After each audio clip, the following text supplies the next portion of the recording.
जो लोग ये दावा करते थे कि दुनिया में सबसे मजबूत रिश्ते हैं, कोई देश ऐसा नहीं छूटा होगा जहां पर भारत को सम्मान न मिला हो, उसके बाद आज ये कहना पड़ रहा हो सरकार को, तो ये बड़े दुखद है, क्योंकि हम फॉरेन पॉलिसी पर पूरी तरह असफल रहे हैं। सर, और किसान के हितों पर जो वादा किया था कि हम आय दोगुनी करेंगे, वो आय दोगुनी नहीं हो पाई। नौजवान को नौकरी रोजगार नहीं मिला है, और जिस तरह लगातार पाबंदियां लगती जा रही हैं, ये कहीं ना कहीं हमारा देश संकट में है, अर्थव्यवस्था संकट में है, किसान संकट में है, नौजवान संकट में है, पूरा चौतरफा हमारा भारत घिर गया है। सर, 25% ट्रंप ने जब यूएस टैरिफ लगाया, उसके बाद जो स्टेटमेंट आई है एमईए की, जिसमें उन्होंने कहा है कि हम बिल्कुल नहीं झुकेंगे और थ्रेटनिंग टोन हमारे साथ काम नहीं करेगी, उसको आप कैसे देखते हैं? अमेरिका से रिश्ते तो आपको रखने ही पड़ेंगे, और अमेरिका से रिश्ते आज के नहीं हैं। अमेरिका जैसे ताकतवर देश से आपके रिश्ते पहले से बहुत रहे हैं। उन रिश्तों को कैसे मजबूत किया जाए और कैसे बेहतर किया जाए, इस दिशा में काम करना चाहिए, और अपने हित, चाहे वो हमारे कारोबारी हों, चाहे हमारे किसान हों, उनके हितों में सोचना चाहिए। और फिर सोचने की बात तो ये है कि आज 11 साल सरकार के हो रहे हैं, आखिरकार ये कहना क्यों पड़ रहा है, क्या वजह, क्यों कहना पड़ रहा है?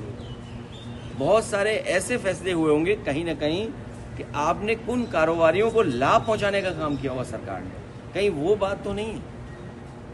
क्योंकि फॉरेन पॉलिसी देश के लिए बननी चाहिए थी, फॉरेन पॉलिसी में कुछ लोगों के हित नहीं साधने थे, शायद कहीं यही बात तो नहीं है, क्योंकि अभी जानकारी बहुत नहीं है, लेकिन मुझे उम्मीद है कि भारत दुनिया में सबसे मजबूत दिखाई देगा देश।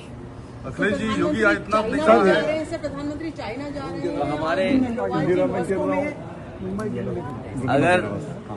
अगर वो चीन जा रहे हैं तो हमारे मुख्यमंत्री जी को भी जरूर लेते जाएं, क्योंकि वो नाम बदलने में आसान है, वो नाम चीन का भी हो सकता है बदलते हैं। सर, उन्होंने कहा कि जी फॉर गणेश जी हमारे टाइम में, और अगर गलती से समाजवादी पार्टी सरकार आ जाती है तो जी फॉर गधा, किस तरह से क्या कहेंगे? जो जैसा पढ़ाई करता वही बोलेगा, जो जिसने जैसा पढ़ा होगा वही बोलेगा।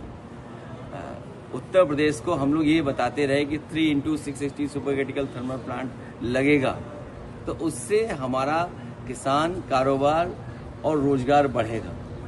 आज तक मुख्यमंत्री नहीं बोल पाए होंगे, और अगर वो चाहते हैं पढ़ाई बच्चे पढ़ें, गाफ और गरीब भी तो हो सकता है।